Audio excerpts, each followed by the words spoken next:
My stepsister accused me of sleeping with her husband. My father kicked me out without listening. But months later, her husband confessed the truth that destroyed my family and they never saw coming. I'm 28 years old. I work in digital marketing, and honestly, I still can't believe this happened to me. Like, you always think these things happen to other people, you know? Those stories you read on the internet where someone gets accused of something horrible they never did and their whole family turns their back on them. But when it happens to you, when you literally lose everything in one night because of a lie, it's another level of surrealism, like you can't process it even if you want to. I guess I should start from the beginning, when my dad married Lauren's mom, because that's where this whole mess started, even though I didn't know it at the time.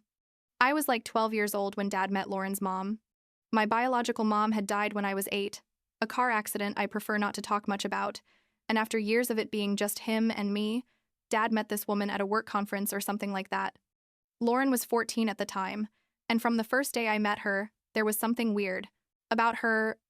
I don't know how to explain it, but it was like she was always calculating things. You know what I mean?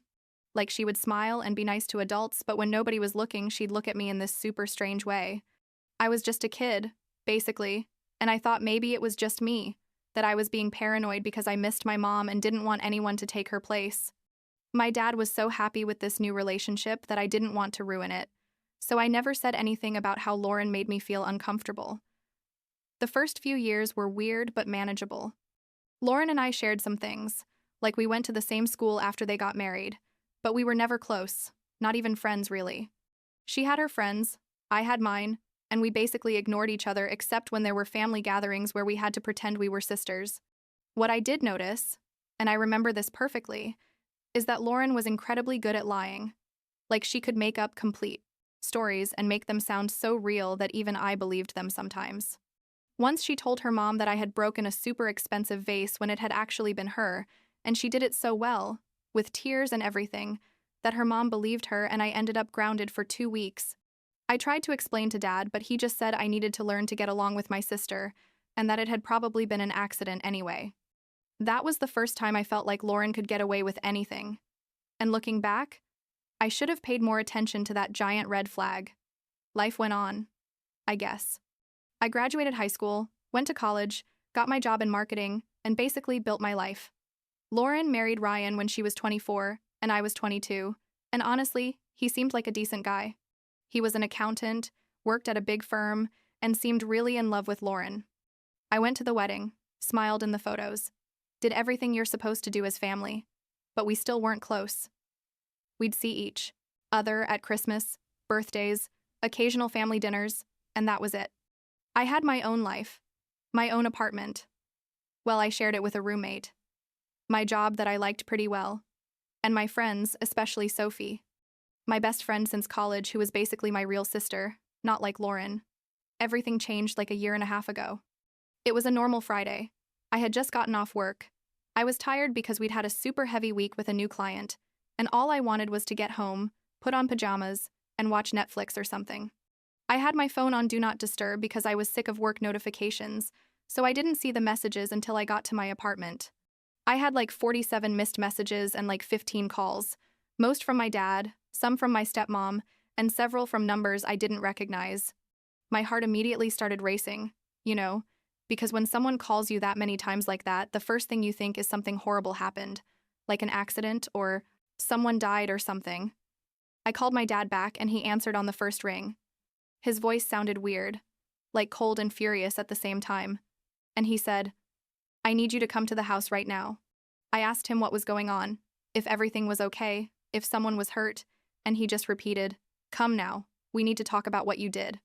I was completely confused, like I literally had no idea what he was talking about, but his tone scared me so much that I grabbed my keys and drove straight there. The whole way, I was thinking about what I could have done, replaying the last week in my mind, wondering if I had said something offensive at the last family dinner or if I had forgotten some important event, but I couldn't think of anything. When I got to the house, my dad and stepmom were in the living room, and Lauren was there too, sitting on the couch with her eyes all red like she'd been crying for hours. Ryan wasn't there, which seemed weird to me because usually when Lauren was at my parents' house, he'd come too. My dad looked at me in a way I'd never seen before, like with pure contempt and disappointment. And before I could even ask what was going on, he said, Lauren told us everything. And I can't believe you did something like this. I still didn't understand. I swear my brain wasn't processing the situation, and I said, "Did what? What are you talking about?" And then Lauren, with this trembling and broken voice that was obviously fake but sounded super convincing, said, "I know you've been having an affair with Ryan. I know you've been seeing each other behind my back, and I can't believe my own sister would do this to me." I literally felt like someone had thrown a bucket of ice water on me. Like, my brain completely shut down for a second because I couldn't process what I had just heard. An affair? With Ryan? With Lauren's husband? I barely even talked to the guy. Like, we'd see each other at family gatherings and that was it. We'd exchange like 2 words of courtesy and nothing more. The idea was so ridiculous, so absolutely insane, that I started laughing. Not because it was funny, but because it was so absurd I didn't know how to react. But that laugh was the worst mistake I could have made because my dad exploded. He yelled at me, how dare I laugh about something like this? That Lauren had evidence? That Ryan had confessed everything? I tried to explain to them. I swear I tried. I told them it was impossible. That I had never done anything like that. That I didn't even have Ryan's phone number saved in my cell phone. That they could check it if they wanted. I asked Lauren what evidence she had because obviously she couldn't have anything real about something that never happened. She took out her phone and showed me some messages, supposedly between Ryan and me, where we made plans to see each other and said things like, "I miss you and I can't wait to see you." The messages had my name, but I had never sent those texts. I had never seen those conversations in my life. I told her it had to be a mistake, that someone had falsified that or something, because I had never written those messages. But Lauren started crying harder and said that Ryan had already confessed everything to her that same afternoon, that he had told her we'd been seeing each other in secret for months, that he felt terrible but that he was in love with me. My stepmom stayed quiet the whole time, just looking at me with this expression of absolute disgust, and my dad kept yelling at me, saying how could I have destroyed my sister's marriage, that I was a slut, that I had disappointed him in the worst possible way. I tried to call Ryan right there, thinking that if I talked to him, we could clear up this horrible misunderstanding, but Lauren took the phone out of my hands and said, "Don't you dare contact him," that I had already done enough damage. I begged my dad to listen to me, to let me explain, that this was obviously a lie or a terrible confusion, but he didn't want to hear anything. He told me I had to leave the house, that he didn't want to see me again, that I was no longer his daughter. The exact words he used were, "Get your things and leave my house right now. I don't want to hear from you ever again." I couldn't breathe right. Like I felt like I was going to faint or throw up, or both. I asked him if he was serious, if he was really kicking me out without even giving me the chance to prove my innocence, and he just pointed to the door. My stepmom finally spoke and said something like, "My daughter is destroyed because of you. I can't even look at you." I looked at Lauren, searching for even a trace of doubt or conscience in her eyes, and what I saw chilled my blood. For a fraction of a second, so fast I almost missed it, I saw a little smile, like satisfied, before she put her devastated victim face back on. In that moment, I knew, with absolute certainty, that she had planned all of this, that somehow she had fabricated this whole story, but I had no way to prove it. I left the house in shock, basically operating on autopilot. I got in my car and drove without really knowing where I was going, just getting away from there. I ended up in a shopping center parking lot, and that's when I finally broke down. I cried for like an hour straight, like those ugly cries where you can't breathe and your chest hurts. I couldn't understand what had just happened, how my entire life had fallen apart in a matter of 30 minutes. I called Sophie, my best friend, and I could barely speak between sobs. But I managed to explain the basics of the situation to her. She told me to go straight to her apartment, that I could stay with her as long as I needed. And honestly, I don't know what I would have done without her at that moment. The next few days were a fog of pain and confusion. Sophie had a 1-bedroom apartment, so I slept on her couch, and she was incredible. Like she let me cry and talk and process everything without judging me even once. I tried to call my dad like 1,000 times, but he never answered. I sent him long messages explaining everything, begging him to talk to me, to give me the chance to defend myself, but he blocked me. My stepmom blocked me too. It was like I had died to them, like I had never existed. I tried to contact Ryan directly, thinking that if I could talk to him, we could clear up that everything was a lie. But his number was also blocked or changed. I don't know. The point is, I couldn't contact him. The worst part, and this hurt me more than I can explain, was that some other relatives and acquaintances also started treating me differently. Lauren had apparently told her version of the story to everyone, and obviously she was the betrayed victim, and I was the villain who had destroyed her marriage. I lost friendships. People I had grown up with just stopped talking to me. A cousin I had been close with sent me a message saying what I had done was unforgivable and that she didn't want to know anything more about me. It was like living a nightmare I couldn't wake up from. Sophie helped me look for an apartment because obviously I couldn't stay on her couch forever, no matter how much she insisted it was no problem. I found a super small studio. Like it was practically just one room with a tiny kitchen area and a bathroom. But it was what I could afford with my salary. The place was kind of depressing. The walls were a dirty white, and there was a humidity stain on the ceiling that the landlord promised to fix but never did. But it was mine, and that's what mattered. Sophie helped me move, which basically meant taking the few things I had in my car because everything else was at my parents' house, and obviously I couldn't go get it. Weeks passed, then months. I tried to focus on my work, on keeping myself busy so I wouldn't think about everything I had lost, but it was hard. There were days where I could barely get out of bed, where the weight of injustice and betrayal was so strong, I felt like I couldn't breathe. Sophie came to visit me often, brought me food, forced me to go out for walks to the park that was nearby, reminded me that I knew the truth and that was what mattered. But the truth is that knowing the truth didn't change the fact that my family had abandoned me, that my dad had chosen to believe Lauren without even giving me the chance to defend myself. Like 4 months in, I tried going to my parents' house again. I rang the doorbell and my dad opened the door, and for a second I thought that maybe, just maybe, he would have reconsidered things, that he would have had time to think and realize that something didn't add up with Lauren's story. But as soon as he saw me, his expression hardened and he told me to leave, that he had nothing to talk to me about. I tried to explain to him again that everything was a lie, that Lauren had invented everything, but he closed the door in my face, literally. I stood there for like 5 minutes, ringing the doorbell again, begging him to listen to me, until a neighbor came out and asked me if I needed help or if she should call the police.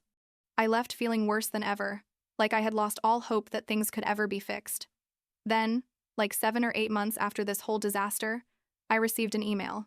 It was from Ryan, from an email account I didn't recognize, I guess one he had created specifically to contact me.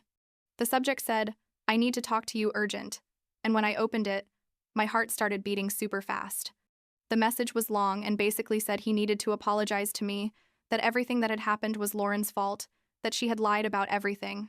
He said he had never confessed to any affair, that Lauren had fabricated those text messages somehow, that she had used his phone when he was asleep or something to create fake conversations. The most shocking part was that he attached screenshots of real conversations between Lauren and another guy, someone she had been having a real affair with for months. And apparently when Ryan discovered her, Lauren panicked and decided to accuse me to deflect attention and make herself the victim. I read that email like 10 times, trying to process all the information. Ryan wrote that he felt terrible, that he hadn't said anything before because Lauren had manipulated and threatened him, telling him that if he contradicted her, she was going to say he had hit her or something worse. He said he had finally gathered the courage to divorce her and that he felt he owed me the truth and apologies, that what Lauren had done to me was unforgivable and that he had all the evidence to prove it. The screenshots he sent were clear, showing Lauren telling this other guy explicit things, making plans to see each other, basically irrefutable evidence that she had been the unfaithful one, not me. I don't know how long I sat staring at my computer screen. I felt so many emotions at the same time that I couldn't process them all. Like there was relief because I finally had proof of my innocence, but there was also rage, so much accumulated rage from all those months of unnecessary suffering. There was the pain of knowing that Lauren had done this to me on purpose, that she had destroyed my relationship with my family deliberately, just to save her own skin. And there was also this feeling of validation, of knowing that I wasn't crazy, that everything had been a lie from the beginning like I had been saying all along. I forwarded the email to Sophie immediately, and she came to my apartment in like 15 minutes. We sat there reading everything again, analyzing the screenshots, and Sophie told me I had to show this to my dad, that I could finally prove the truth. But honestly, part of me didn't want to do it. Like I was so tired, so emotionally exhausted from all this drama, that the idea of confronting my family again gave me horrible anxiety. Sophie convinced me. She told me I owed it to myself, that I couldn't let Lauren come out victorious after everything she had done to me. I printed all the screenshots, saved the email, and drove to my parents' house again. This time, I didn't ring the doorbell. I just stayed outside and sent my dad a message telling him I had evidence that Lauren had lied about everything and that he needed to see it. Like 20 minutes passed where nothing happened, and I was about to leave when the door opened. My dad came out, followed by my stepmom, and they both looked super uncomfortable, like they knew something was wrong but didn't want to admit it. I gave them the papers without saying anything. I watched them read Ryan's email, see the screenshots, and observed how their expressions changed from confusion to shock to what seemed to be horror. My dad looked like someone had punched him, like pale and shaky, and my stepmom had tears in her eyes. Several minutes of super uncomfortable silence passed where they just looked at the papers and then looked at each other.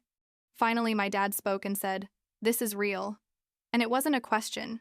It was more like a statement of something he already knew had to be true.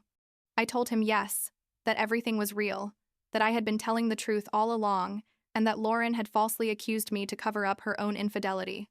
My stepmom started crying and saying things like, "I can't believe Lauren did this. How could she lie like that?"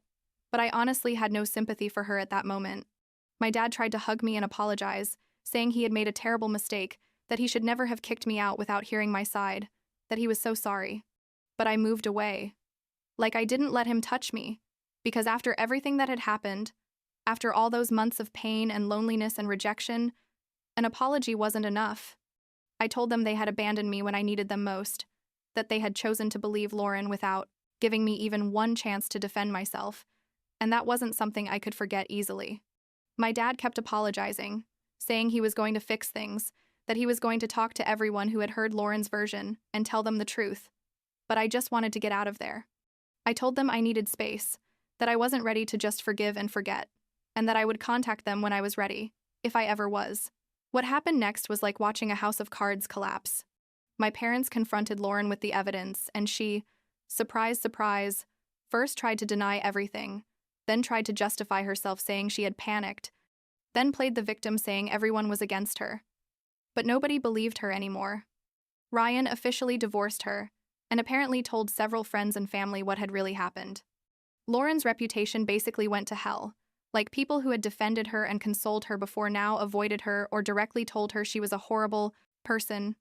My dad kept his word and told everyone the truth, showed the screenshots from Ryan's email, explained that I had been innocent all along. Some people apologized to me, others just acted like nothing had happened, and honestly, neither reaction made me feel better. The damage was already done. You know? Like you couldn't just erase 8 months of exclusion and rejection with a sorry, we didn't know. My cousin who had sent me that horrible message wrote to me again asking for apologies, but I didn't even answer her. Like what was the point? Lauren apparently had a complete breakdown when everything came to light. She started calling my parents at all hours crying, saying she was a victim too, that the stress of her marriage had made her make bad decisions, basically trying to manipulate them again. But this time my parents didn't fall for her game. My stepmom, who according to what Dad told me later was devastated by everything her daughter had done, told Lauren she needed to get out of her life for a while, that they couldn't keep supporting her after what she had done to me. Lauren apparently got hysterical, threatened to hurt herself, made a whole dramatic scene, but my parents stood firm and asked her to leave the house and not come back until she sought professional help. As for me, my parents' apologies continued for weeks. My dad called me often, sometimes just to say he was sorry, other times to tell me how they were handling the situation with Lauren. I listened, answered with monosyllables, but kept emotional distance. Sophie asked me several times if I was going to forgive them, and honestly, I had no answer. Like part of me understood that Lauren was very good at manipulating and that my parents had fallen into her trap, but another part of me couldn't get over the fact that they had thrown me out of their lives so easily, without even trying to see things from my perspective. After like 2 months, I agreed to meet my dad at a park near my apartment.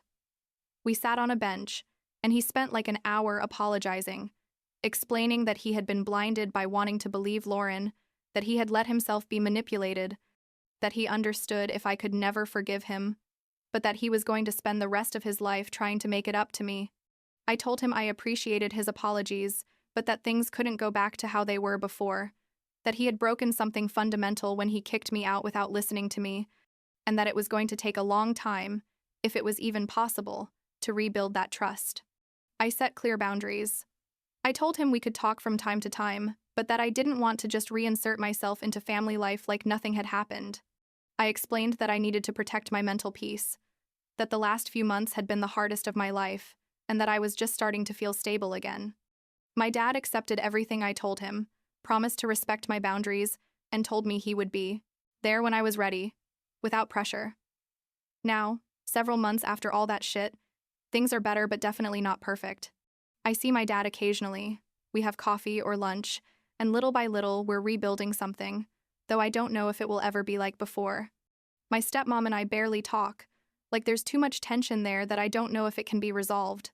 Sophie is still my rock, my person of trust, and honestly, I don't know what I would have done without her in all of this.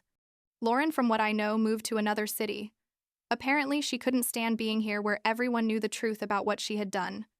I haven't spoken to her even once since everything came to light, and honestly, I have no desire to do so.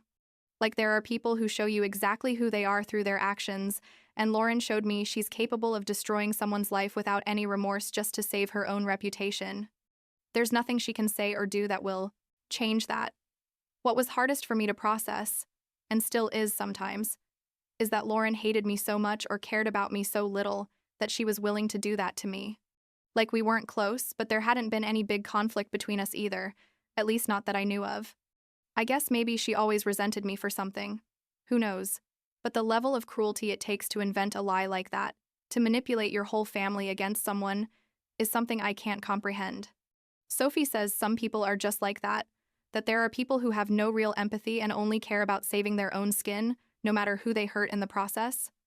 And I guess she's right. A few weeks ago, I went to therapy for the first time. Something I should have done months ago but kept postponing because part of me felt like admitting I needed help was like giving Lauren the victory. But I finally accepted that I needed to process all this with someone professional, and it has helped. Like, the therapist has given me tools to handle the anger and resentment I still feel. She told me something that stuck with me, that the best revenge isn't for Lauren to suffer or for my family to feel guilty forever, but for me to build a happy and stable life despite everything that happened. My studio is still small and kind of depressing, but I've been decorating it little by little, buying plants, putting up photos, making it feel more like a home. My work is going well. I even got a promotion recently that's going to allow me to maybe move to a bigger place next year. I have good days and bad days, days where I feel like I'm moving forward and days where it all comes back and I feel as betrayed and hurt as that first day. Last week, my dad asked me if I was going to go to Christmas dinner at his house. I told him I'd think about it.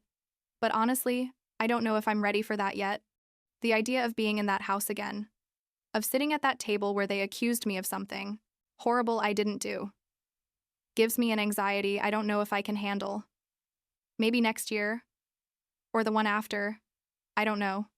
What I do know is that I'm not going to rush my healing process anymore just to make other people feel better about their decisions. Sometimes I think about what my life would be like now if none of this had happened, if Lauren hadn't falsely accused me, if my family had believed me from the beginning. But then I realize that mental exercise doesn't help at all. Like, I can't change the past no matter how much I want to. The only thing I can do is keep moving forward, build the life I want with the people who proved to be there when I really needed them, and slowly let go of the pain of what I lost. I don't know if I'll ever completely forgive my dad and stepmom, or if our relationship is going to go back to what it was before. Honestly, probably not. But I'm learning to be okay with that, to accept that some things break in ways that can't be completely repaired, and that's okay. I'm learning that family isn't just blood or marriage papers, but the people who choose you and support you even when things get difficult, like Sophie did for me. And I guess that's enough for now.